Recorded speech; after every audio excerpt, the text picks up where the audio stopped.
نبی گئے کلمہ پڑھ لے، اس نے کہا لا الہ الا اللہ۔ علی گئے سیرت دیکھی، کلمہ پڑھ لے، اس نے کہا لا الہ الا اللہ۔ پورا عرب مسلمان ہو۔ نبوت اور رسالت کیا صرف مردوں کے لیے آئی ہے؟ مرد کلمہ پڑھیں اور عورتیں کلمہ نہ پڑھیں؟ اس لیے کہا جزو رسالت ہے فاطمہ، میں مردوں کو پڑھاؤں تم عورتوں کو پڑھاؤ، دونوں ملے تب رسالت بنتی ہے۔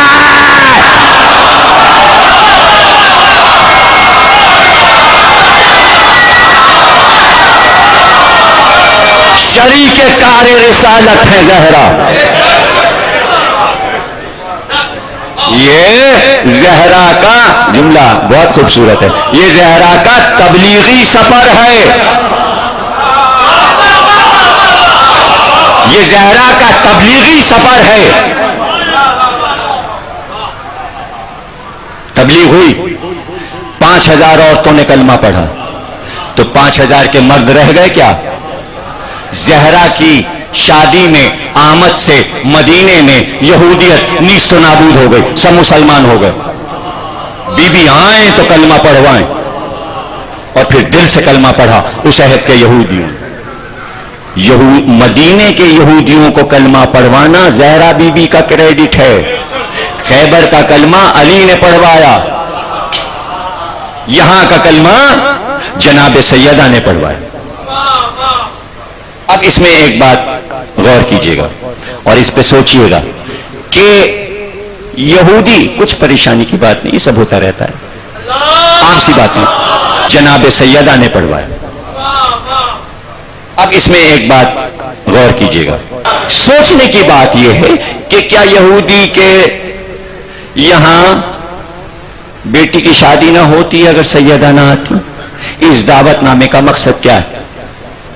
ایک مقصد تو میں بتا چکا، وہ بی بی کو دیکھنا چاہتی ہیں، وہ زیارت کرنا چاہتی ہیں، انہیں یہ اذن نہیں، مسلمان انہیں نبی کی گلی میں جانے نہیں دیں گے، شریعت انہیں مسجد میں داخل نہیں ہونے دے گی، اس لیے کہ وہ مشرک ہیں، مشرک مسجد میں جا نہیں سکتا، زہرا کا گھر مسجد کے اندر ہے، وہ جا کے زیارت کیسے کریں؟ مسلمان عورتیں بی بی کی روز زیارت کرتی ہیں، اور یہود نے یہ چاہتی ہیں کہ وہ جناب سیدہ کا پرتو دیکھیں، نور کا جلال دیکھیں، عصمت کا چہرہ دیکھیں، بی بی کے ساتھ بیٹھیں، بی بی سے باتیں کریں تاکہ ان کا دل خوش ہو۔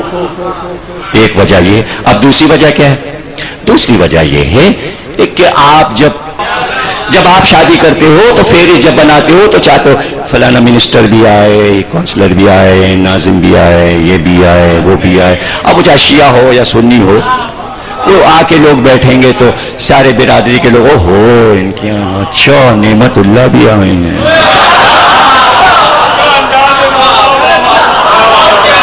صاحب ان کی پہنچ بہت ہے، ہاں ان کے یہاں کی سڑک کیوں نہ بنے، ان کے گھر کے سامنے کی سڑک پکی کیوں نہ ہو جائے، نعمت اللہ آئے ہیں، ان کے پاس تو نعمت ہی نعمت۔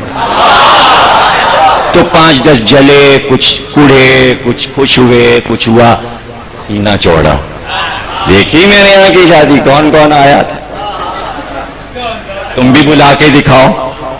تو یہودی بھی شوباز تھے، آج بھی شوباز ہیں، وہ اپنی برادری پہ ظاہر کرنا چاہتے تھے کہ اس وقت عرب میں سردار ایک ہی ہے، وہ ہے محمد، اگر اصل سردار کی بیٹی ہمارے یہاں آ گئی تو برادری جل کے خاک ہو جائے گی۔ وہ کچھ لوگوں کو جلانا چاہتے تھے، اب پتہ نہیں اپنوں کو جلانا چاہتے تھے یا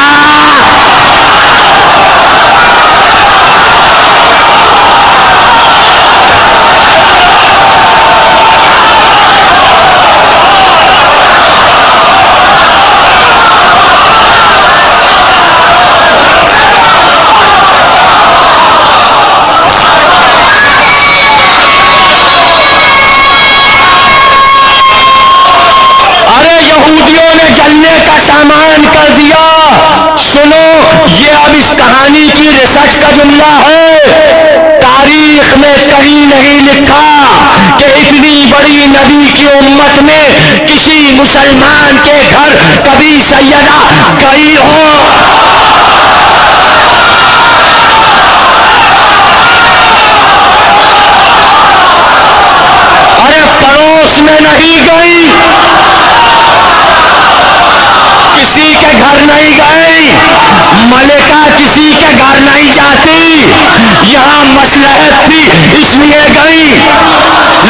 اگر جائیں تو حکم الہی سے جائیں.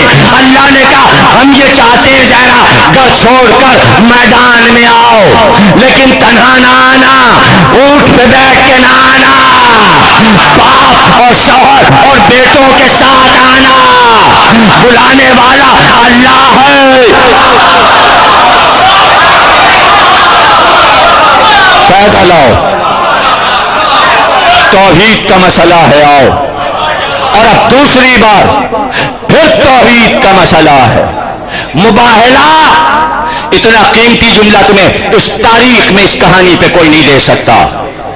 مباہلے میں جا کر عیسائیوں سے یہ کہلوا لیا کہ یہ وہ ہستیاں ہیں، اگر اشارہ کریں تو پہاڑ اپنی جگہ چھوڑ دیں. یعنی ان 5 کے معجزے کو عیسائیوں نے مان لیا، اب ان کا معجزہ یہودیوں نے اب تک نہیں مانا. اس لیے یہ زہرا کا دوسرا سفر ہے.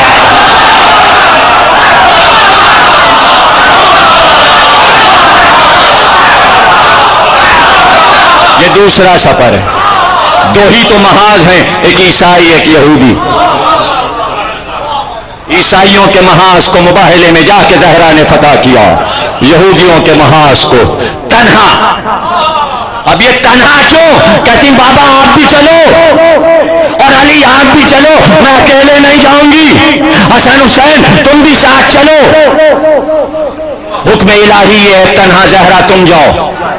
صرف اس لیے جاؤ کہ ابھی تک انہوں نے یہ کہنا شروع کیا ہے کہ مباہلہ فتح ہوا محمد کے جانے سے، علی کے جانے سے. اب تنہا جا کے بتاؤ کہ عورت جب رسالت کی منزل پہ آتی ہے تو تنہا کیسے کا؟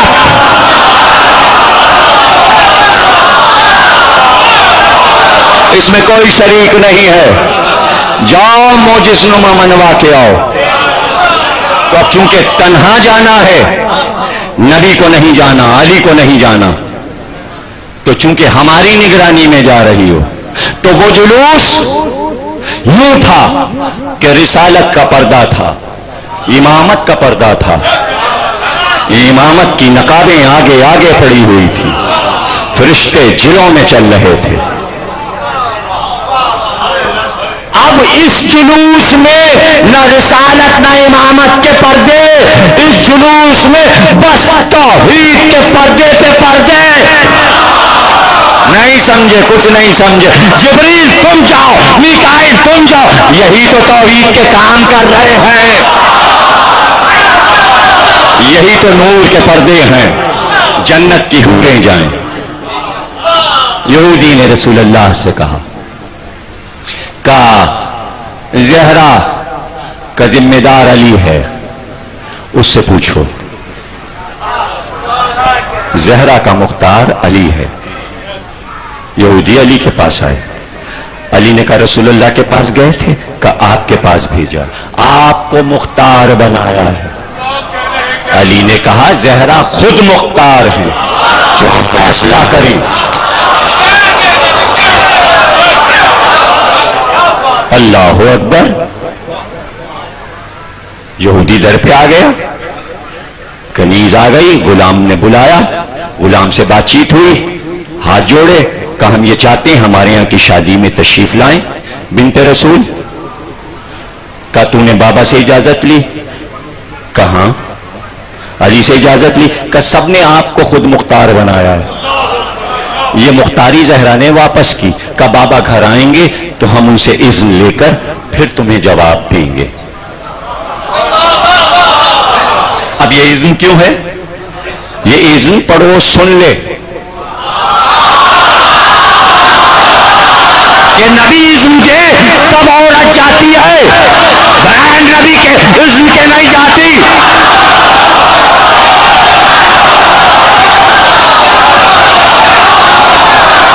نبی آئے، کہا بابا یہودی سردار آئے تھے، آپ نے انہیں بھجوایا تھا. کہاں جا رہا؟ وہ دعوت نامہ لے کر آئے ہیں. وہ سردار اپنی بیٹی کی شادی میں تمہیں بلانا چاہتا ہے. کہا آپ کا کیا حکم ہے؟ کہ زہرا جاؤ، مرضی الہی یہ ہے کہ جاؤ. اب باپ نے کہہ دیا. اچھا باپ نے تو کہہ دیا، لیکن زہرا کے منہ سے اب یہ لفظ تو نکلیں گے، بابا آپ کو تو میرے لباس کا پتہ ہے. مطلب یہ کہلوانا چاہ رہی ہیں کہ باپ یہ کہہ دے کہ اسی لباس میں جاؤ تو میں جاؤں اس لباس میں. نہیں سمجھ رہے ہو بھائی، اس لباس میں تطہیر آ چکی ہے. اس کپڑوں پہ حسن حسین کے قدموں کے نشان ہیں. ان کپڑوں اور چادروں پہ زینب سوئی ہے. کیا یہ کپڑے وہاں لے جاؤ مشرکوں کے گھر میں؟ آپ اذن دو تو چادر تطہیر لے کر جاؤ. تو اللہ نے کہا یہ کپڑے پاکیزہ یہی رکھو، انہیں چشمے فلک نہ دیکھے. کپڑے نئے آئیں گے، وہ کپڑے آئیں گے جو سوا جنتیوں کے کوئی اب تک دیکھ نہیں سکا. پتا تو چلے کہ خاتون جنت کو کپڑے جنت میں کیسے ملیں گے، تاکہ یقین تو آئے کہ تم خاتون جنت ہو.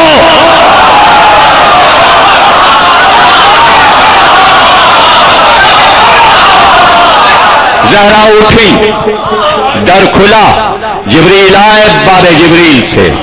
کا جلوس باہر ہے، ملائکہ کا جلوس باہر ہے، کروبیاں کا جلوس باہر ہے. ناقے سواری کے لیے ہیں، آپ کے لیے خصوصی ناقہ جنت کا ہے. اور یہ لباس خلق فاقرہ جنت کے جو کسی نے خواب میں بھی نہیں دیکھے، یہ لباس ہے ہی آپ کے لیے. اس لباس کو زیب تن کیجئے، حوریں آپ کو سجائیں گی. یہ زیورات ہیں، یہ جنت کے زیورات ہیں. یہ دنیا کے سونے کے زیور نہیں ہیں، یہ یہاں کے جواہرات نہیں ہیں، یہ یہاں کا بنا کپڑا نہیں ہے. یہ سب معبود کی نگرانی کی بنی ہوئی چیزیں ہیں جو ملائکہ آپ کے لیے لے کر آئے ہیں. اسے زیب جسم کیجئے. اب یہ لباس ایسا ہے چونکہ جنتی لباس ہے. اگر کافر دیکھے نظر نہ آئے، اگر منافق دیکھے تو نظر نہ آئے. جلوس اسی مدینے میں نکلا مگر صحابہ کو نظر نہ.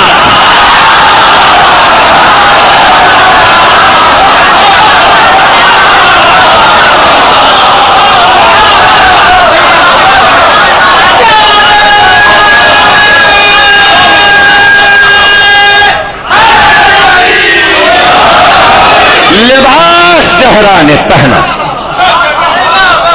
اب کیا اس کی تفصیل؟ کیسے بازو بند تھے، کیسے نونگے تھے، کیسا تاج تھا، کیسے آویزے تھے، کس طرح سجایا گیا. آدم نے تخت پہ دیکھا تھا، سونے کا تاج، وہ سونا آپ کہو. یہاں کا سونا اور جنت کا سونا اور. سمجھانے کے لیے کہا آدم نے سونے کا تاج دیکھا، یاقوت کے گوشوارے دیکھے، تاج میں ایک بڑا یاقوت چڑھا ہوا دیکھا. کہ پروردگار یہ بی بی کون ہے؟ کہا یہ محمد کی بیٹی ہے جسے تم دیکھ رہے ہو، یہ زہرا ہے. کہا یہ کان میں اس کے یاقوت کیسے ہیں؟ کہا اس کا ایک بیٹا حسن ہے، ایک بیٹا حسین. کہا یہ تاج میں کون سا ہیرا چمک رہا ہے؟ کہا یہ اس کا شوہر ہے، علی ہے. علی تاجدار ہے، بیٹے کان کے آویزے. آدم نے کب دیکھا ہے؟ خلقت دنیا سے 25,000 برس پہلے. ابھی تو دنیا پھیلی ہے، آدم کو 20,000 برس ہو گئے. 20,000 برس پہلے آدم نے یہ دیکھا. تو آج قدرت چاہتی ہے کہ زہرا اسی لباس میں، اسی زیورات میں آئے جس میں آدم نے جنت میں زہرا کو دیکھا تھا. اس میں کسی کو کیا جلنا واللہ. معبود اپنی مخدومہ کے لیے بھیجے، کونین کی، عالمین کی، عورتوں کی، اولین و آخرین کی، سردار کے لیے بھیجے. اس میں کیا جلنا کہ لباس کیوں آیا؟ زہرا تو سادے لباس میں رہتی ہیں اور رہیں. لیکن اگر قدرت چاہے، جنت کی نعمتیں تمہیں ملی، حریر کے لباس تم پہنو گے جنت میں، تم زیورات جنت کے پہنو گے. قرآن میں سارا ذکر ہے. اور جو مالکہ ہیں وہ جنت کی نعمتیں نہ استعمال کریں، انہیں حق ہے کہ وہ استعمال کریں. اور اللہ چاہے کہ دکھائے، چونکہ یہودیوں نے توریت میں اپنی جنت بنائی ہوئی تھی. اللہ نے چاہا کہ قرآن کی جنت انہیں دکھائی جائے. اور جنت کی ملکہ کو بھی دکھایا جائے. یہودیوں تمہارے پاس توریت میں جنت ہے مگر جنت کی مالکہ تمہارے پاس نہیں ہے.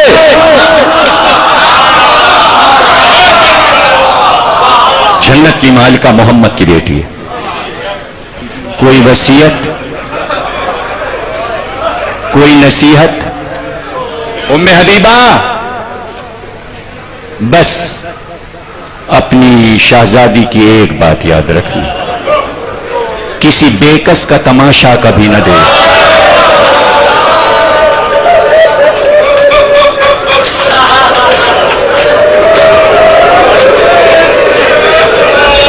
ام حبیبہ کبھی اسیروں کا تماشا نہ دیکھنا، کبھی مجبور و لاچار کا تماشا نہ دیکھنا. ایک ہی تو وصیت ہے، وہ بھولتی کیسے؟ نہ اس گھر کو بھولی، نہ اس گھر کے احسان کو بھولی. ام حبیبہ کی روایت نہیں پڑھنا مجھے، وہ آپ محرم میں مجھ سے سن چکے ہو عشرہ چیلوں میں. وہ تو کہانی یہاں پہ ختم ہوئی، اس لیے ذکر کر دیا تاکہ ذہن میں رہے. بےکسوں کا تماشا نہ دیکھنا. کس طرح بی بی نے یہ بات امت تک پہنچائی ہے، تماشا نہ دیکھنا. پہلا تماشا امت نے اس وقت دیکھا جب زہرا کا گھر چل رہا. ارے پورا مدینہ تلواریں لے کے دوڑ پڑتا اور کہتا یہاں آئے تطہیر اتری ہے، یہاں جبریل آتے تھے، اس در پہ شور کر رہے ہو. لیکن سب کی مصلحتیں یاد رکھنا. حدیث میں امام صادق نے فرمایا، پوچھا گیا امام سے کہ دنیا کی کسی بھی عورت نے یہ وصیت نہیں کی کہ میرا جنازہ رات کو اٹھانا. یہ کائنات کی واحد خاتون ہے جس نے یہ وصیت کی کہ جنازہ رات کو اٹھانا، اور پھر یہ بھی وصیت کی کہ میرے دشمن میرے جنازے پر نہ آئے. امام سے پوچھا گیا اس کی کیا وجہ؟ امام روئے اور روتے میں جواب کہا سن یہ وصیت اس لیے کی کہ میری دادی پوری امت سے ناراض تھی. یہ جملہ کوئی ہلکا جملہ نہیں ہے اور اس پہ کسی دلیل کی ضرورت نہیں ہے کہ کیوں ناراض ہیں. جب گھر جل رہا تھا اگر ایک آدمی بھی زہرا کی مدد کرنے آ جاتا تو زہرا کے لیے فخر کا مقام تھا. جب پوری امت نے زہرا کی مدد نہیں کی تب بھی خوش رہے امت سے، اس لیے ناراض ہیں.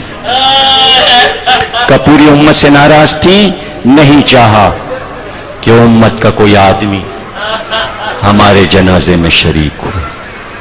اب تک ناراض ہیں، اب تک ناراض ہیں. اب اس جملے کا راز تمہیں بتا دوں جو تم بولتے ہو اور اس کا راز تمہیں نہیں معلوم. جب تم کوئی عمل کرتے ہو، مجلس کرتے ہو، جلوس نکالتے ہو، نیاز مانتے ہو، تو کوئی اگر تم سے کہے یہ سب کیوں کر رہے ہو؟ بس ہم یہ چاہتے ہیں رسول کی بیٹی خوش ہو جائے، بس یہ چاہتے ہیں حسین کی ماں ہم سے خوش ہو جائیں. پوری امت سے ناراض ہیں، اس لیے پوری امت پر یہ واجب ہے کہ انہیں خوش کرنے کے لیے کام کرتے رہو. امت کے وہ فرد نہ مننا کہ جس سے زہرا ناراض ہیں، اس لیے ہم اپنے کو یہ کہہ کر الگ کرتے ہیں کہ ہم حسین کی ماں کو خوش کر رہے ہیں. ہم ان میں شامل نہیں ہیں جن سے زہرا ناراض. ہم غیر المغضوب میں نہیں ہیں، ہم ولا الضالین میں نہیں ہیں. ہم چاہتے ہیں کہ بی بی ہم سے خوش رہے. ہاں ہوتے ہم تو جنازے میں شریک ہوتے، نہیں شریک ہوئے تو کیوں نہ وہ حال سن کے ہم اس میں شریک ہو جائیں.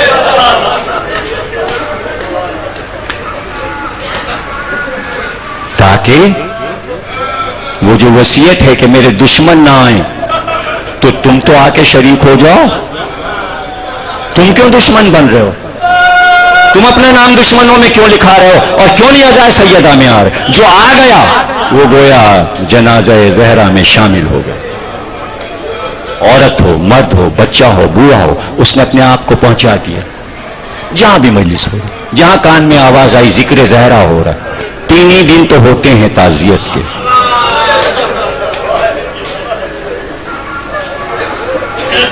اور اگر محبت کو پوچھو، ایک طرف امت سے ناراض ہیں اور ایک طرف محبت کرنے والوں سے خوش ہیں، اور جن سے خوش ہیں ان کے لیے کیا عمل ہے.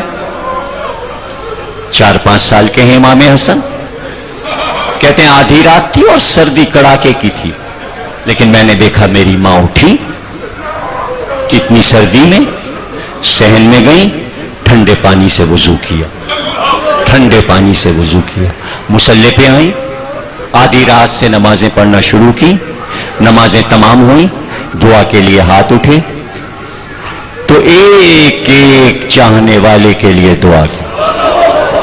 پروردگار جہاں جہاں ہیں ان کے بچے خوش رہیں، ان کے رزق میں وسعت ہو. گھنٹوں دعا مانگی، اتنی مانگی ہیں دعائیں کہ قیامت تک تمہارے لیے کافی ہیں، تمہاری نسلوں کے لیے. یہ جو تم جی رہے ہو سکون سے، یہ زہرا کی دعائیں ہیں تمہارے لیے، جو بیٹھے ہو آج تم اور پرسکون زندگی گزارو جہاں بھی. اب دیکھو تمہیں کس پہ ترجیح دی ہے دعا میں. جب دعا ختم ہوئی، 5 سال کے حسن نے اٹھے، کہا اماں آپ نے پوری قوم کے لیے دعا کی، قوم کے بچوں، بوڑھوں، عورتوں، سب کے لیے دعا کی. اے اماں آپ نے اپنے بیٹوں کے لیے دعا نہیں کی، آپ نے میرے لیے، حسن کے لیے، حسین کے لیے دعا کچھ نہیں کی. کہ بیٹا جو تم سے زیادہ حقدار ہیں زہرا ان کے لیے دعا کر. جو ماں تم کو حسن اور حسین پہ ترجیح دے اور تمہارے لیے دعا کرے تو کیسے تعزیت دو گے؟ اس کی اولاد کو تعزیت کیسے ادا کرو گے؟ میں نہیں کہتا آج تم تھکو، اس لیے کہ ماتم کا دن کل ہے، لیکن آج شہادت کی شب ہے. یوں سمجھ لو جیسے آج شب عاشور ہے اور کل دفن زہرا ہے. کل علی زہرا کو دفن کریں. آج کی رات شہادت کی شب ہے. یہ رات زہرا پہ کیسے گزری بتانے کے لیے ہمارے پاس لفظ نہیں. کیا کیا بچوں سے باتیں کی ہیں، پوری رات بچوں کو بیٹھ کے دیکھا ہے، دل بھر بھر کے زینب اور ام کلثوم کو دیکھا ہے. یہی وہ رات ہے جب زہرا اپنے خاندان سے رخصت ہونے والی ہے. علی آئے، علی آئے. بیٹھیے، آپ سے کچھ باتیں کرنا ہے زہرا کو. پوری وصیت آج نہیں، کل پڑھوں گا، صرف ایک جملہ. ساری وصیتیں کر چکی اور اس کے بعد لیٹ گئیں، جیسے باتیں کرتے کرتے تھک گئی تھی. تکیے پہ سر رکھ لیا، جیسے لفظ رکے بول نہیں پا رہے، اور ایک بار اشارہ کیا کہ ابو الحسن میری طرف دیکھیے. یہ کہہ کر اپنے سیدھے ہاتھ کو اٹھایا اور ماتھے کو. یا علی، قیامت تک آنے والی میری اولاد، سادات اور میرے چاہنے والے جو قیامت تک آئیں گے، یا علی سب کو میرا سلام.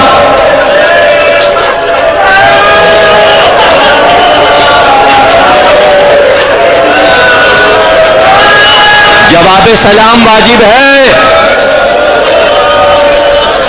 مجلس کے بعد سلام کہنا بیوی کو. بی بی آپ کا سلام ہم تک پہنچا، اب ہم نے آپ کو السلام علیک یا فاطمہ زہرا. بی بی جواب سلام، لیکن جواب سلام صرف سلام کا لفظ نہیں ہے، جواب سلام ہے آنسو گرا دینا، آواز کو بلند کر دینا. وعدے کے مطابق تقریر ختم کرتے ہوئے شاید 5 منٹ اوپر تقریر ہو جائے، لیکن مجبوری ہے اس لیے کہ شب کی مجلس ہے اور کل آخری مجلس. اور میں چاہتا ہوں کہ آپ کے کانوں میں یہ لفظ محفوظ رہے. علی کیوں نہیں آتے بیعت کرنے کے لیے؟ کیوں نہیں آتے؟ بلایا جائے. آدمی آیا, چلو تمہیں بلایا گیا. کہا کیوں؟ کہا اس لیے. کہا بہت جلدی تم نے رسول اللہ پہ جھوٹ باندھا ہے. کیا غدیر خم کو بھول گئے؟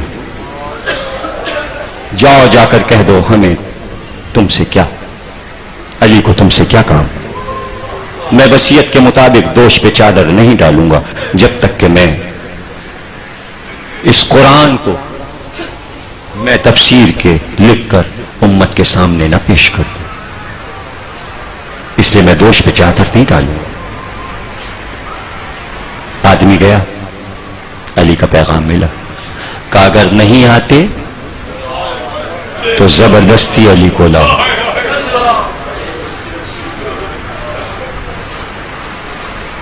ایک وفد چلا, دروازے پر آیا, علی کو آواز دی. ہم نے یہ سنا ہے کہ تمہارے پاس آ کر سلمان, ابو ذر, مقداد, عمار, عبداللہ ابن مسعود, جابر یہ سب بیٹھتے ہیں, تمہارے پاس جمع ہوتے ہیں. دروازے پہ آواز گونجی. پس در زہرا آئیں. کیا تمہیں اس گھر کے آداب نہیں معلوم؟ کیا اس دروازے کی عظمت نہیں معلوم؟ کہ دیکھو علی سے کہو کہ باہر آئیں, علی کو باہر بھیجو. اگر تم علی کو باہر نہیں بھیجو گی تو ہم اس گھر کو جلا کے راکھ کر دیں گے. ہم انتظام سے آئے ہیں, ہم لکڑیاں لے کر آئے ہیں. لکڑیاں ہم نے تمہارے چاروں طرف گھر کے لگا دی. آگ لگانے کی دیر ہے, شعلے اٹھیں گے, پورا گھر تمہارا جلے گا. کہ اس گھر کو جلا دو گے جس میں حسن اور حسین ہیں؟ کہ جو اس گھر میں ہے ہم سب کو جلا دیں گے.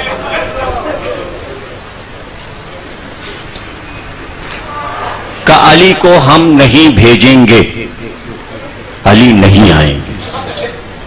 اور یہ کہہ کر قبر نبی کی طرف خطاب کیا اور کہا بابا بہت جلدی ابن خطاب اور ابن قحافہ سے ہمیں تکلیفیں پہنچ رہی ہیں. بابا آپ دیکھ رہے ہو, گواہ بنایا باپ کو, بس ہو گئی تکلیف, گواہ بنایا.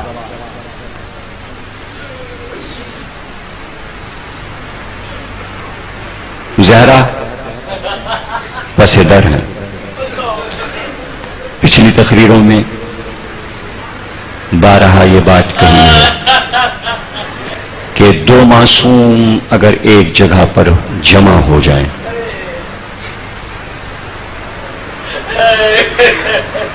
تو ایک معصوم دوسرے معصوم کے لیے سینہ سپر ہو جاتا ہے. اس وقت علی کی نصرت کے لیے نیکسٹ معصوم زہرا, اس لیے اس وقت علی کی سینہ سپر زہرا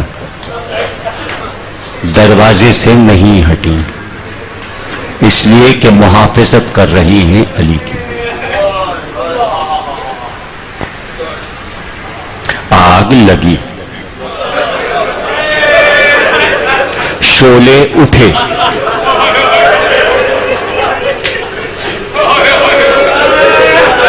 دروازہ جلا, دروازہ جلا.